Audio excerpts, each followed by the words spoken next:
This is a state where a lot of very good folks, not just Democrats, not just communists, right? People who actually are on your side too. You put the communist word in there, not us. I did. That's true. We have tape. You have tape. They would say, we started off without enough funding for public education. We started off without enough funding for higher education. We started off without enough funding for health and human services, and yet now those three big areas are likely to get cut significantly. Well, let's talk about, on the public education side. Yes, We sir. as a state spend 40% of our budget on public education. When you take the rest of the states and average them together, they spend right at 30.9 or just under 31%. So again, I don't think that we're not spending money on education. It's how is it being spent? I was meeting with a member of the audience earlier today who asked the question. We have 1,058 school districts in this state, which means 1,058 superintendents. This is a member of the audience that's sitting out there. I won't point this person out but 1,058.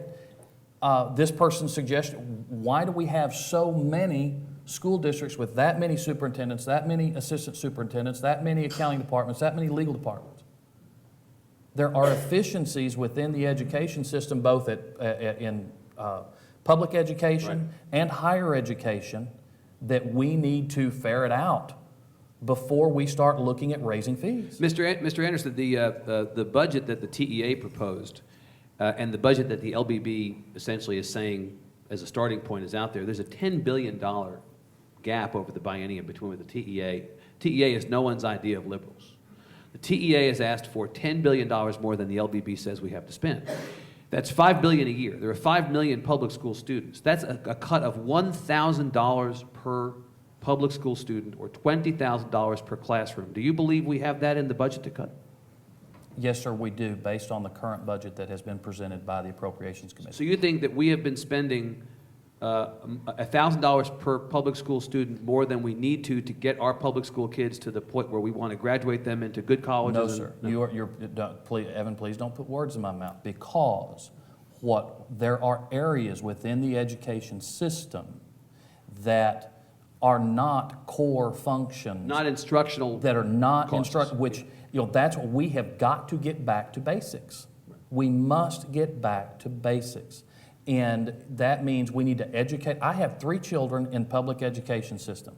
I have one in high school, I have one in middle school, I have one in elementary school. You've seen all I levels. see it. I have my father-in-law was a school principal for 40 years. My sister-in-law is a teacher right now, has been a 4th grade teacher for 20 years.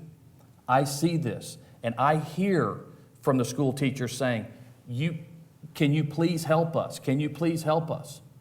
And it's not. Their perspective is they look upstream to the That's administration exactly and they see fat. And that is exactly, and it's not just in the school districts that I represent. It's in the school district that Stephanie represents and that Cindy represents, and that every one of the rest of the 147. Did I do my math right? Yeah, that's right. Every 147. That's good. The 147. It's there.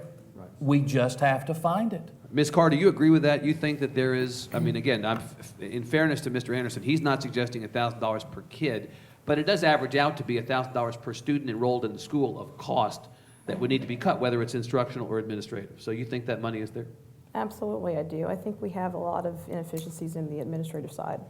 And it's interesting because I've heard from so many teachers. My mother was a school teacher, and I served on the State Board for Educator Certification, which is the board charged with certification standards for teachers, counselors, administrators. And they said, why aren't we talking about superintendents? Why aren't we talking about administrators?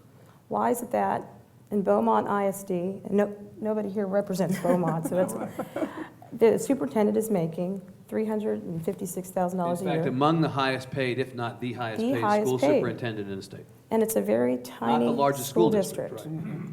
And so things are out of whack. Why aren't we looking at something along those lines? Right. And so I think that, here's my proposal, superintendents should not be paid a salary increase unless the voters say so. So you would make it a ballot issue. You cannot increase the superintendent's salaries unless the voters of the community affirm that that's a good idea. And I think that's a step in the right direction. Ms. Burkett, one of the consequences of consolidating school districts, to Mr. Anderson's point, or even not consolidating, but just trying to grapple with this problem of public ed cost, is that we may have to bust the class size cap. Right now, I believe it's 22-1 is the average for elementary schools. We're talking about one proposal goes to 21-1, but district-wide. So you might see smaller classes at the elementary level and much larger classes at the high school level. Are you comfortable with the idea of larger classes in public schools? I think we need to give that option to our school districts. I mean, they're the ones that are working with the children. They know what they need. Right. But to address something that Robert said and you as well, the inequity in funding per school district is quite wide in the state. Mesquite ISD does an excellent job with the money that they're given.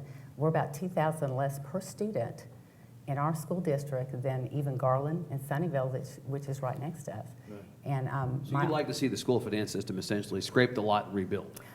we need some adjustments for sure, and I've told the teachers that came and met with me this week, I said I would love for MISD to teach some of these other districts how you're doing it. So there's obviously something that can be done about some of the inefficiencies in the district.